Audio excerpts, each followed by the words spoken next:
أعوذ بالله من الشيطان الرجيم بسم الله الرحمن الرحيم فلما ذهب عن إبراهيم الروع وجاءته البشرى يجادلنا في قوم لوط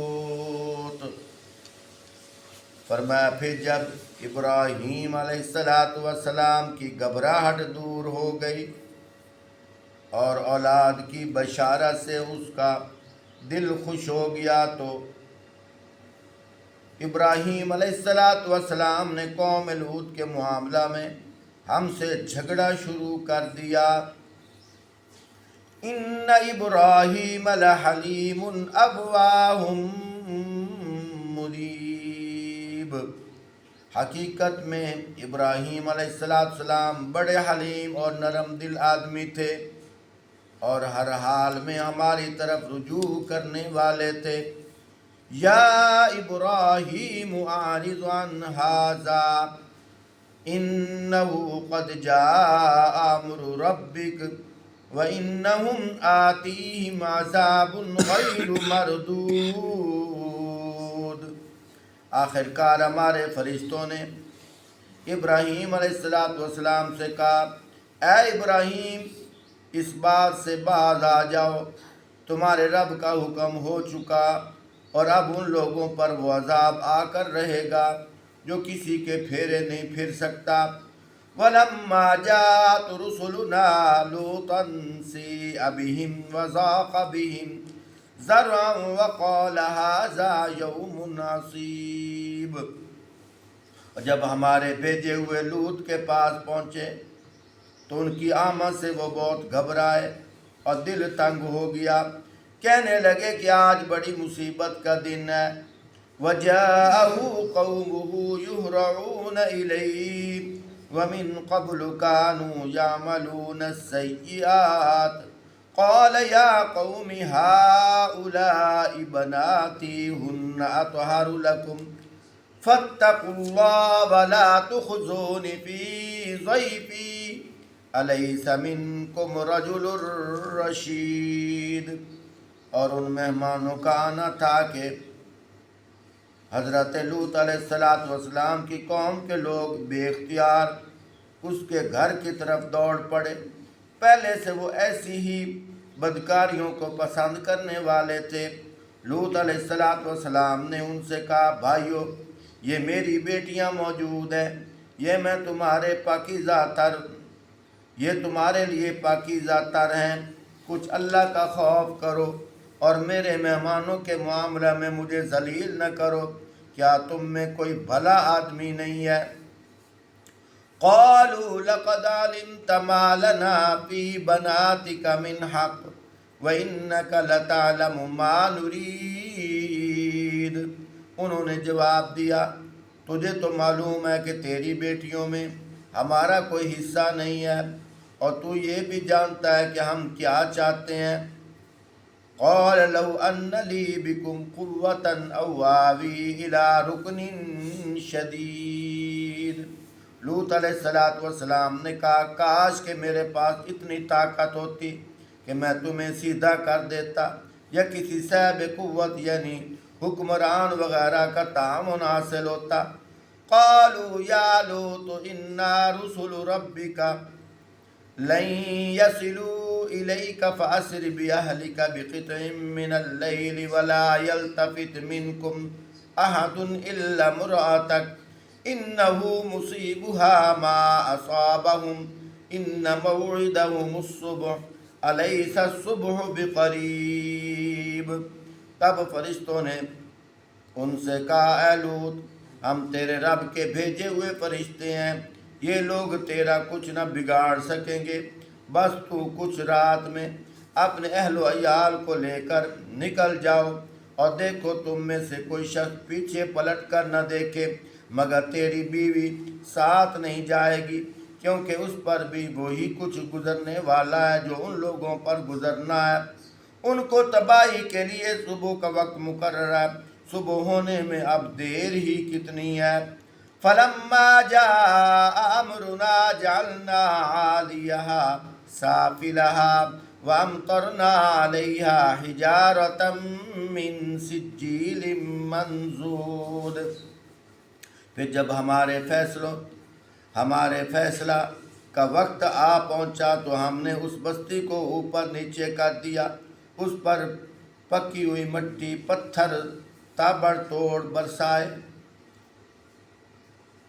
مسومۃ عند ربک وما ہی من الظالمین ببعید، جن میں سے ہر پتھر تیرے رب کے ہاں نشان زدہ تھا، اور ظالموں سے یہ سزا کچھ دور نہیں ہے۔ اللہ اکبر۔ محترم سامعین، سورۃ ہود 12واں پارہ، یہاں اللہ رب العزت قوم لوط کا ذکر ارشاد فرما رہے ہیں۔ ابراہیم علیہ السلام جس علاقے میں اللہ کے نبی تھے، شام کی طرف گئے، اور مسجد فلسطین جس کو بیت الاقصیٰ کہا جاتا ہے، بیت المقدس بھی کہا جاتا ہے، فلسطین کے اندر ہے، وہاں یہ دعوت و تبلیغ کا کام کر رہے تھے۔ یہ سارا واقعہ وہاں پیش آیا کہ ان کے پاس 2 فرشتے انسانی صورت میں آئے، اور ابراہیم علیہ السلام نے مہمان سمجھ کر بچھڑا ذبح کر کے سامنے پیش کر دیا، لیکن انہوں نے آگے ہاتھ نہ بڑھائے۔ ابراہیم علیہ السلام پریشان ہو گئے۔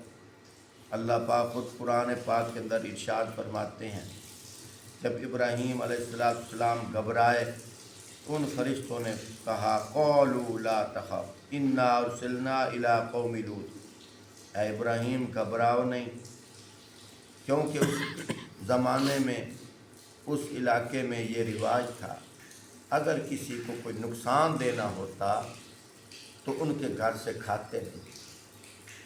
تو وہ حیران ہو گئے، یہ جو کھا نہیں رہے، اس کا مطلب ہے شاید میرے مخالف کو نقصان دینا چاہتے ہو۔ لیکن انہوں نے آگے سے کہا لا تخف، ڈریے نہیں، خوف نہ کھائیے، ہم اس لیے نہیں کھا رہے کہ ہم انسان نہیں، ہم تو فرشتے ہیں۔ ابراہیم علیہ السلام نے ان سے فرمایا اگر تم واقعتاً اللہ کے فرشتے تھے، کم از کم تم مجھے تو بتا دیتے، میں اتنا انتظام نہ کرتا۔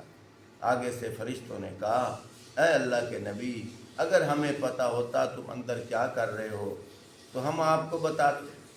جو کچھ آپ اندر کر رہے تھے ہمارے لیے وہ پردہ تھا، اور پردوں کے اندر جو کچھ نظر آتا ہے دیکھتا ہے وہ صرف ایک اللہ ہے۔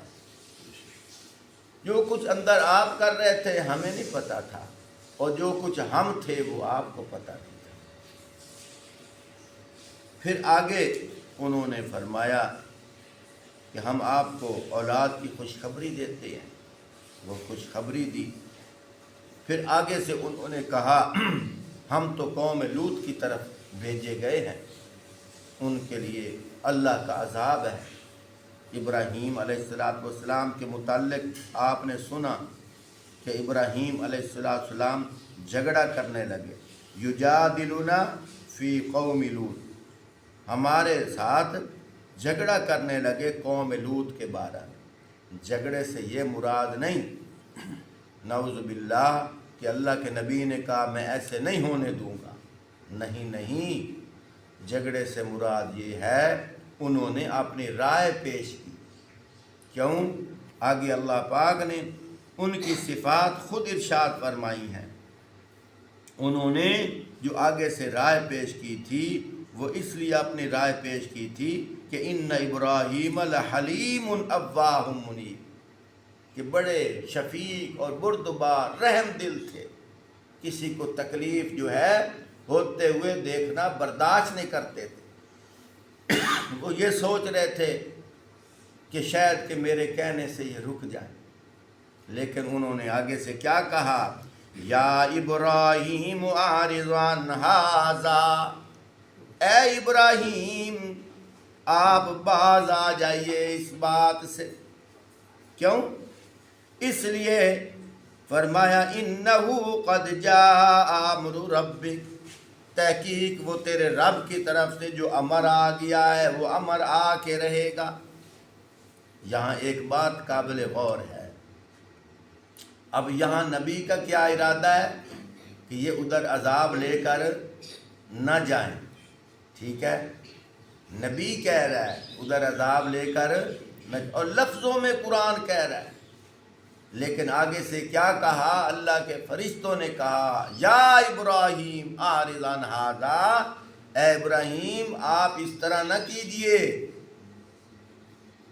یعنی کہ آپ کی جو رائے ہے اس سے کچھ نہیں بنے گا، ہوگا وہی جو اللہ کا فیصلہ ہے، اور اللہ کا فیصلہ جب آتا ہے وہ ٹلتا، اللہ کا فیصلہ ٹلتا نہیں ہے۔ یہاں آگے خود ارشاد فرمایا گیا، دیکھو فرمایا انہو قد جاء امر ربک وانہم آتیہم عذاب غیر مردود۔ آخر کار ہمارے فرشتوں نے اس سے کہا اے ابراہیم اس سے باز آ جاؤ، یہ جو تم اپنی رائے پیش کر رہے ہو، آپ اپنی رائے بھی نہیں سنا سکتے، کیوں؟ کلی طور پر اختیار تو اللہ کی شان ہے، اللہ کے قبضہ قدرت میں ہے، آپ اپنی رائے بھی پیش نہ کریں، کیوں؟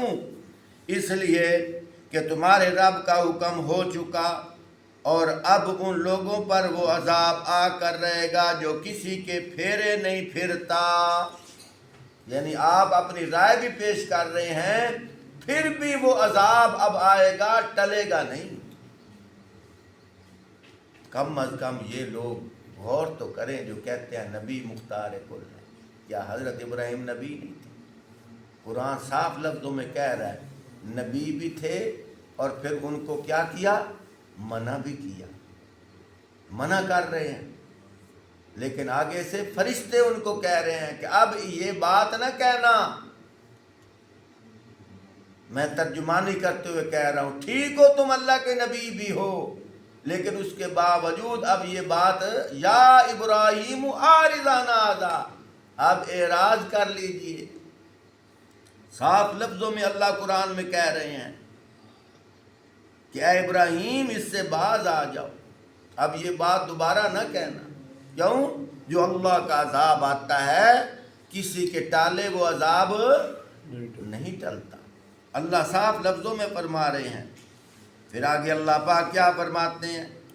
وہ خوبصورت لڑکے، وہ فرشتے خوبصورت لڑکوں کی شکل میں اس بستی میں گئے، تو اللہ کی قدرت، اللہ نے قرآن میں فرمایا کہ لوط علیہ السلام اللہ کے نبی ہیں، لیکن ان کی جو بیوی تھی وہ کافروں جیسا مزاج رکھتی تھی، مشرکین جیسا مزاج رکھتی تھی، وہ فوراً جا کر ان کو اطلاع کر آئی کہ ہمارے گھر خوبصورت لڑکے آئے ہیں، ان کو بتائی، وہ لوگ اپنا گھر بار چھوڑ کر ادھر دوڑے چلے آئے۔ آگے حضرت لوط علیہ السلام نے اپنے مین دروازے کی کنڈی دے لی، دروازہ بند کر لیا، وہ دیواروں پہ چڑھ آئے، پھلانگنے کی کوشش کی۔ یہاں حضرت لوط علیہ السلام نے 3 باتیں ارشاد فرمائی ہیں۔ پہلی بات کیا ارشاد فرمائی؟ پہلی یہ کہا قال یا قوم ہؤلاء بناتی، اے میری قوم کے لوگوں یہ میری بیٹیاں ہیں، بنات بنت کی جمع، یہ میری بیٹیاں ہیں، اور اگر اس ضمیر کو غیب کی ضمیر سمجھ کر اشارہ دیکھا جائے، فرمایا وہ میری بیٹیاں ہیں، وہ بیٹیوں سے کیا مراد؟ جو تمہارے گھروں میں جو عورتیں ہیں روحانی طور پر نبی کی وہ بیٹیاں ہوتی ہیں، فرمایا وہ بیٹیاں ہیں، ان سے نکاح کرو، ان سے نکاح کرو، یہ اس طرح کام نہ کرو۔ قال یا قوم ہؤلاء بناتی ہن اطہر لکم، وہ تمہارے لیے پاک ہیں، فاتقوا اللہ، اللہ سے ڈر جاؤ، ولا تخزون فی ضیفی، ضیف عربی کے اندر مہمان کو کہا جاتا ہے، میرے مہمان کے بارے میں مجھے رسوا نہ کرو، لیکن وہ ضد پر رہے۔ پھر آگے کیا ہوا؟ آگے دوسری بات فرما رہے ہیں، الیس منکم رجل رشید، فرمایا تمہارے اندر کوئی بھلا آدمی نہیں ہے، اور انہوں کوئی لعنت بجا کرنے والا کوئی نہیں، تو ان کو سمجھاون والا کوئی نہیں، سارے تسی یہ جہاں احمق بن گئے ہو۔ آگے تیسری بات، دو باتیں ہو گئی۔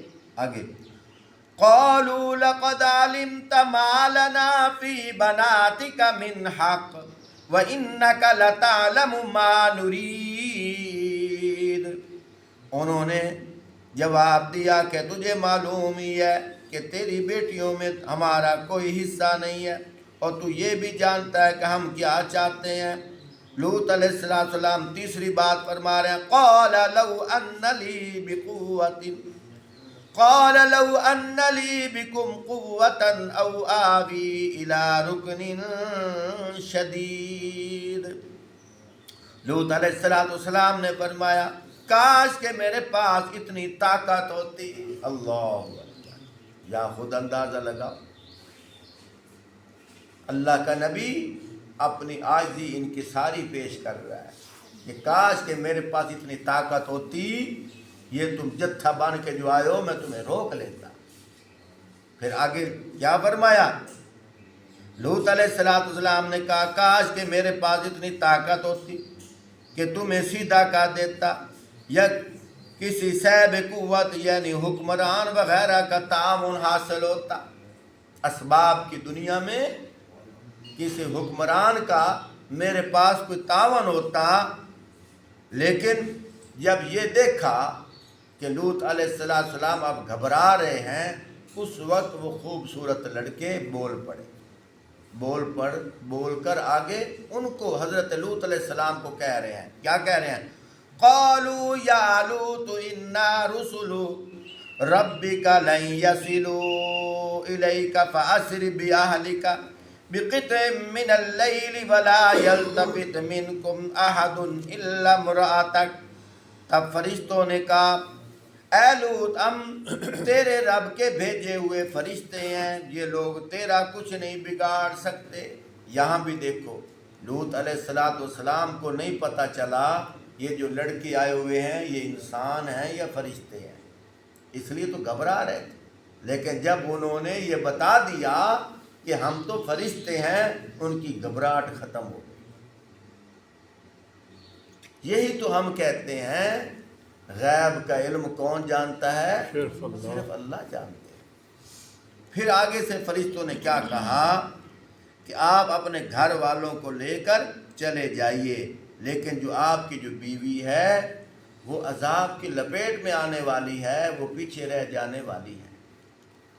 ایک اور جگہ اللہ پاک ارشاد فرماتے ہیں، سورۃ التحریم 28واں پارہ، اللہ پاک خود ارشاد فرماتے ہیں وَضَرَبَ اللَّهُ مَثَلًا لِلَّذِينَ آمَنُوا امْرَأَتَ فِرْعَوْنَ ضَرَبَ اللَّهُ مَثَلًا لِلَّذِينَ كَفَرُوا امْرَأَتَ نُوحٍ وَامْرَأَتَ لُوطٍ كَانَتَا تَحْتَ عَبْدَيْنِ مِنْ عِبَادِنَا صَالِحَيْنِ فَخَانَتَاهُمَا فَلَمْ يُغْنِيَا عَنْهُمَا مِنَ اللَّهِ شَيْئًا وَقِيلَ ادْخُلَا النَّارَ مَعَ الدَّاخِلِينَ۔ اللہ پاک خود فرماتے ہیں اللہ کافروں کے معاملہ میں نوح اور لوط کی بیویوں کو بطور مثال پیش فرماتے ہیں، وہ ہمارے دو نیک بندوں کی بیویاں تھیں، مگر انہوں نے اپنے شوہروں سے خیانت کی اور اللہ کے مقابلہ میں ان کے کچھ بھی کام نہ آ سکی۔ دونوں سے کہہ دیا گیا کہ جاؤ آگ میں جانے والوں کے ساتھ تم بھی شامل ہو جاؤ۔ اللہ کے نبی ہیں، ان کی بیویاں ہیں۔ ایک اللہ کے نبی کون ہے؟ حضرت نوح علیہ السلام، اور ایک اللہ کے نبی کون ہے؟ حضرت لوط علیہ السلام۔ اللہ نے دونوں بیویوں کا ذکر کیا ہے کہ تھے اللہ کے نبی، لیکن ان کا ان کا رہنا سہنا، ان کے دل میں خیالات کا آنا، چاہے نبی کی بیویاں ہیں پھر بھی کافروں جیسا ماحول تھا۔ اللہ نے ان کو فرمایا کہ جاؤ جہنم کی آگ میں چلے جاؤ۔ وقیل ادخل النار، نار عربی کے اندر آگ کو کہتے ہیں، فرمایا داخل ہو جاؤ جہنم میں، مات داخلین، جو جہنم میں داخل ہوں گے ان کے ساتھ تم بھی داخل ہو جاؤ۔ نبیوں کی بیوی ہونے کے باوجود یہ جہنم میں جا رہی، اور اللہ کی قدرت فرعون کی بیوی ہونے کے باوجود جنت میں جا رہی ہے۔ وَضَرَبَ اللَّهُ مَثَلًا لِّلَّذِينَ آمَنُوا امرأة فرعون، اہل ایمان کے معاملہ میں اللہ فرعون کی بیوی کی مثال بیان فرماتے ہیں، جبکہ اس نے دعا کی، اے میرے رب میرے لیے اپنے ہاں جنت میں گھر بنا دے۔ اللہ اکبر۔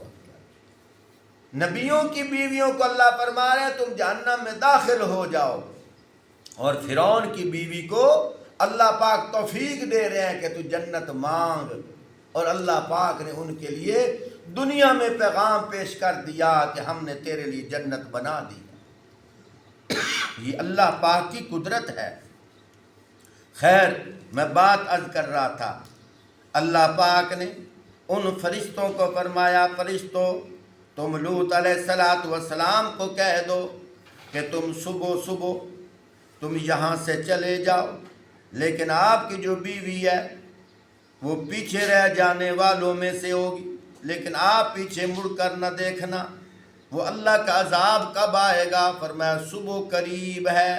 اللہ خود فرما رہے ہیں، قالوا یا لوط انا رسل ربک لن يصلوا الیک فاسر باہلک بقطع من اللیل ولا یلتفت منکم احد الا امرأتک انه مصیبها ما اصابهم ان موعدهم الصبح الیس الصبح بقریب۔ فرمایا تب فرشتوں نے ان سے کہا، اے لوط ہم تیرے رب کے بھیجے ہوئے فرشتے ہیں، یہ لوگ تیرا کچھ نہیں بگاڑ سکیں گے، بس تو کچھ رات میں اپنے اہل و عیال کو لے کر چلے جاؤ، اور دیکھو تم میں سے کوئی شخص پیچھے پلٹ کر نہ دیکھے، مگر تیری بیوی ساتھ نہیں جائے گی، کیونکہ اس پر بھی وہی کچھ گزرنے والا ہے جو ان لوگوں پر گزرنا ہے۔ ان کی تباہی کے لیے صبح کا وقت مقرر ہے، صبح ہونے میں دیر کتنی رہ گئی ہے۔ فَلَمَّا جَاءَ أَمْرُنَا جَعَلْنَا عَالِيَهَا سَافِلَهَا وَأَمْطَرْنَا عَلَيْهَا حِجَارَةً مِّن سِجِّيلٍ مَّنضُودٍ۔ فرمایا پھر جب ہمارے فیصلے کا وقت آ پہنچا تو ہم نے اس بستی کو اوپر نیچے کر دیا، اس پر پکی ہوئی مٹی کے پتھر تابڑ توڑ برسائے۔ اس سے کیا مراد ہے؟ فرمایا اللہ پاک نے وہی جو فرشتے بھیجے تھے، ایک حضرت جبرائیل علیہ السلام اور بعض کہتے ہیں ایک حضرت میکائیل علیہ السلام تھے، یہ اصلی حالت میں آئے، انہوں نے اپنا پر نیچے زمین کے نیچے تہوں میں پھیلا دیا اور ساری زمین کو کھیڑ کر آسمانوں تک لے گئے، اور اس پورے علاقے پوری بستی کے اندر جتنے لوگ رہتے تھے، فرمایا اس سب کو اوپر اٹھا کر وہاں سے پلٹ دیا اور ان کے اوپر پتھر برسائے گئے، اور صبح ہونے تک سب کے سب مر گئے۔ یہاں ایک سوال آتا ہے، وہ سوال یہ آتا ہے کہ قاری صاحب گناہ تو کیا انسانوں نے، لیکن اس کے اندر ڈھور ڈنگر بھی تھے، کتا بلہ بھی تھا، مرغی وغیرہ تھی، ان کا کیا قصور تھا؟ یہ بھی عذاب کی لپیٹ میں۔ یا آج کل جن علاقوں میں عذاب آتا ہے، زلزلہ آیا، زمین پھٹی، محلے کے محلے نیچے زمین برابر ہو گئے، چلو انسان نے تو برا عمل کیا، یہ جانور بھی عذاب کی لپیٹ میں چلے جاتے ہیں، ان کا کیا قصور ہے؟ اس کا جواب علماء نے یہ لکھا ہے، فرمایا یہ جو جانور ہیں، جو لوگ اللہ کے عذاب کی لپیٹ میں آئے ہیں، یہ جانور ان کی خدمت کے لیے آئے تھے، یہ جانور ان کی خدمت کے لیے آئے تھے۔ فرمایا جب یہ لوگ ہی چلے گئے، جب مخدوم ہی جا رہے ہیں تو خادموں نے کیا کرنا ہے؟ جب مخدوم ہی چلے گئے خادموں نے کیا کرنا ہے؟ اس لیے اللہ پاک نے جن کی خدمت کے لیے یہ جانور آئے تھے، جب اللہ پاک نے ان کو دنیا میں ختم فرما دیا تو ان کو خادم بھی ساتھ چلے گئے، اور جو نئے جانور ہیں وہ نئی مخلوق کے لیے ہیں۔ اس لیے فرمایا گیا، فرمایا جس وقت تک جو دانہ پانی کھانا پینا انسان کے مقدر میں ہے، فرمایا جب تک وہ کھائے گا نہیں، استعمال نہیں کرے گا، جب تک جو سانس لینا ہے وہ نہیں لے گا، اس وقت تک اس کو موت نہیں آئے گی۔ اللہم صلی علی سیدنا و مولانا محمد و علی آل سیدنا و مولانا محمد و بارک وسلم علیہ۔